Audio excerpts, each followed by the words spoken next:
থাইল্যান্ডের প্রধান উপদেষ্টা ডক্টর মোহাম্মদ ইউনূস ও ভারতের প্রধানমন্ত্রী নরেন্দ্র মোদীর বৈঠককে ইতিবাচকভাবে দেখছি এবং এই বৈঠক ভালো কিছু বয়ে আনবে বলে মন্তব্য করেছেন বাংলাদেশ জাতীয় পার্টির চেয়ারম্যান আন্দালিব রহমান পার্থ।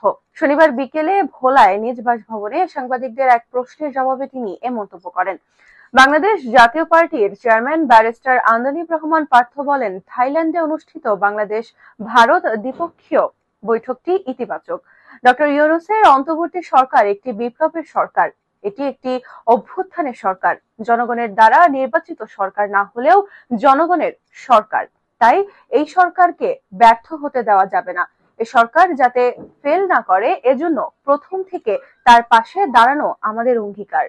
সরকারের বিষয়ে তিনি বলেন, আমরা প্রথম দিন থেকেই বলে আসছি সংস্কার অবশ্যই প্রয়োজন, তবে আমি মনে করি বড় যে সংস্কারগুলো রয়েছে সেগুলো নির্বাচিত প্রতিনিধিদের মাধ্যমেই হওয়া উচিত।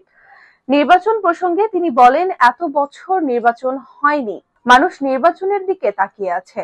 আমাদের কমিটমেন্ট জনগণের ওপর, আমরা সেই কমিটমেন্ট যদি রক্ষা করতে না পারি তাহলে জনগণের কাছে আমাদের জবাবদিহি করতে হবে। সংস্কারের কথা বলে নির্বাচন বিলম্ব করা উচিত হবে না। নির্বাচন জুলাইতে হবে না ডিসেম্বরে হবে এটা কোনো কথা নয়, তবে বড় দলগুলো যদি একত্র হয় তবে ডিসেম্বরের মধ্যে নির্বাচন হবে।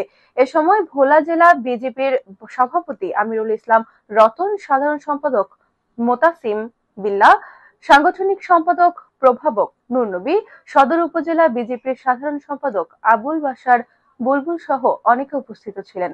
রোববার বাংলাদেশ জাতীয় পার্টির প্রতিষ্ঠাতা চেয়ারম্যান সাবেক মন্ত্রী নাজিউর রহমান মঞ্জুর 17তম মৃত্যুবার্ষিকীর দোয়া অনুষ্ঠানে যোগ দিতে আজ সকাল 8:30টায় ঢাকা থেকে লঞ্চে ভোলায় পৌঁছান BJP chairman barrister Andalib Rahman Partha.